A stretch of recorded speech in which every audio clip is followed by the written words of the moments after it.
Orang berlomba, aku membuat satu pelarian terakhir. Jalan hidup Domingus Willem Syahranamual. DWC, pelarian terakhir nan haru kemamala. Jalan hidup Domingus Willem Syahranamual, DWC, laksana drama pendek namun padat. Patimura muda dari Saparua ini menoreh sejarahnya yang getir, mengharukan sekaligus manis. Ia berjuang melalui tulisan-tulisan yang sastrawi. Puisi terakhirnya berjudul Pelarian Terakhir Bagai Nubuat untuk Sebuah Pelarian Abadi ke Negeri Mamala.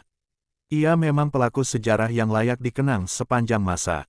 DWC lahir di Itawaka, Saparua, tanggal 19 Mei tahun 1926.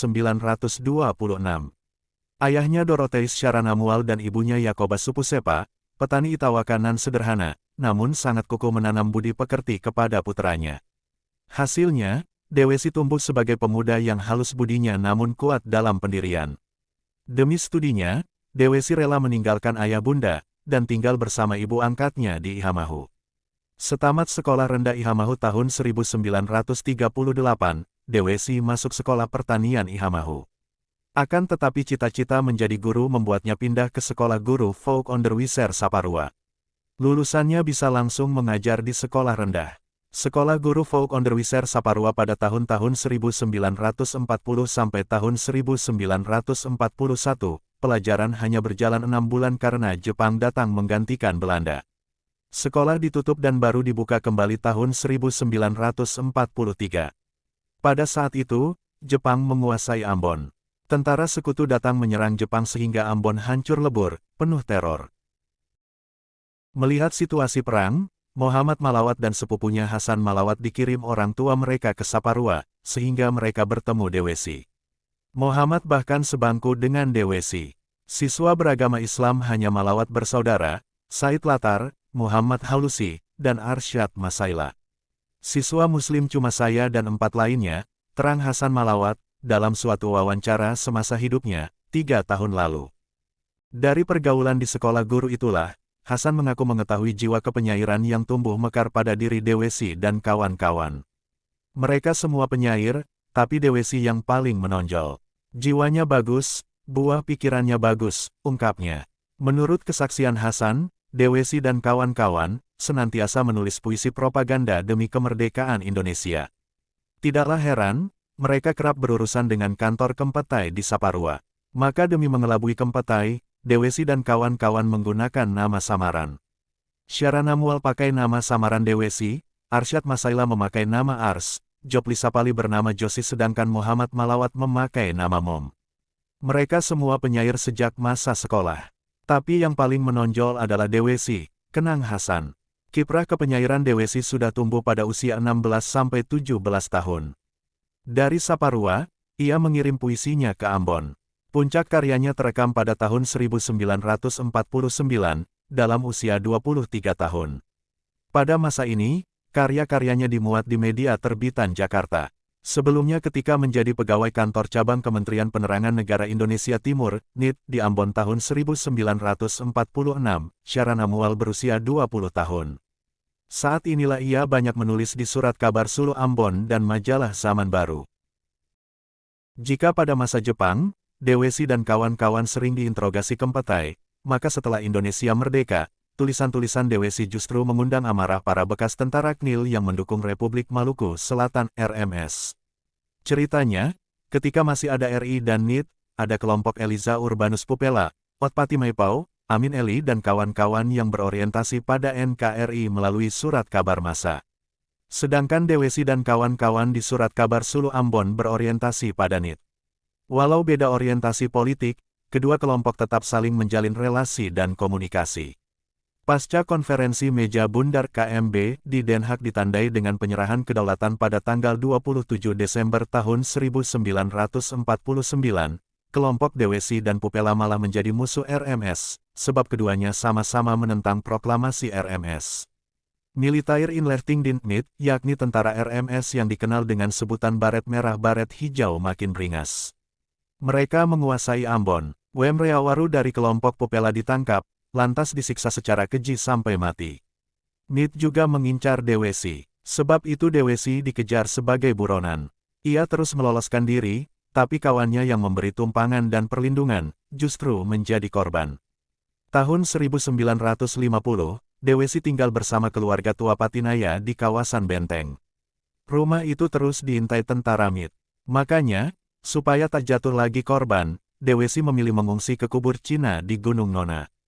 Dalam kondisi lelah, lapar, kedinginan dan sakit, penyair yang saat itu berusia 24 tahun menulis puisi berjudul Pelarian Terakhir. Dengan mengendap-endap, puisi itu dititipkan kepada seorang wartawan surat kabar Sulu Ambon, melalui jendela kantor redaksi. Esoknya, surat kabar itu memuat puisi Pelarian Terakhir.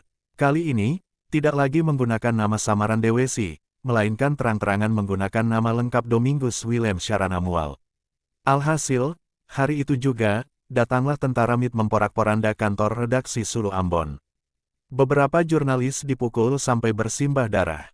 Sulu Ambon pun dilarang terbit. Melihat situasi genting dan tak ada tempat aman untuk bernaung, Dewesi teringat sahabat karibnya Muhammad Malawat di Mamala. Maka setelah lewat tengah malam, dari pantai Benteng, ia mendayung perahu ke Rumah Tiga.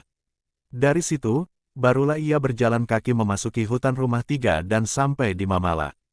Perjalanan ini membuat kondisi kesehatannya memburuk. Apalagi, dalam perjalanan, ia hanya minum air kelapa muda. Penyakit malaria yang dideritanya kumat dan disentri pun menyerang. Sebenarnya, pelariannya ke Mamala ini bukanlah pengalaman pertama mencapai negeri itu. Muhammad sudah sering mengajak Dewesi ke Mamala.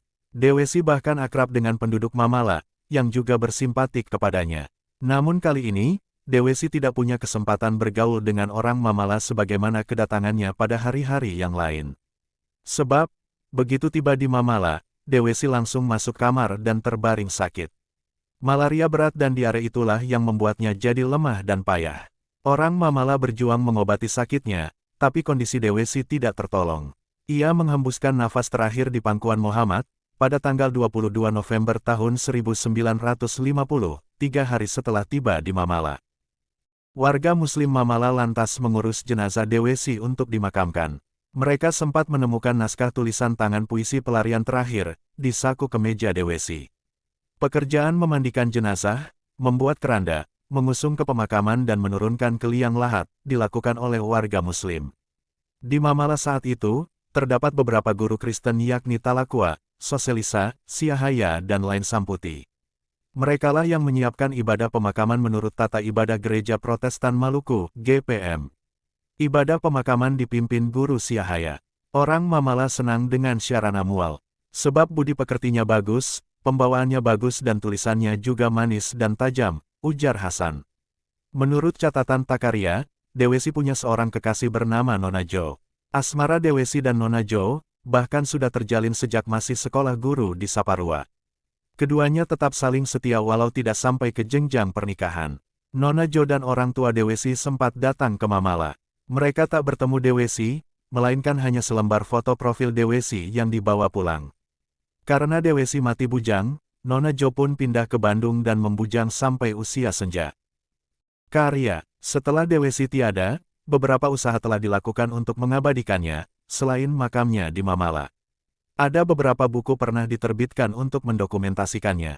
Buku Balada dari Mamala ditulis Theon Teno, diterbitkan sebagai buku pelengkap pelajaran PGSMTP Negeri Ambon tahun 1988/1989. Theon Teno adalah nama samaran penulis dan wartawan Job Lasamahu. Lasamahu pernah menjabat pemimpin redaksi harian Suara Maluku dan ketua PWI Maluku. Buku karangannya pernah menjadi pegangan para pelajar dan mahasiswa di Maluku.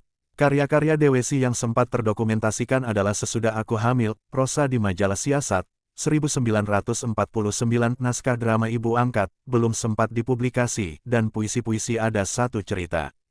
Siasat, 1949, Kita Hanya Satu. Mimbar Indonesia, 1949, Musim Cengkih.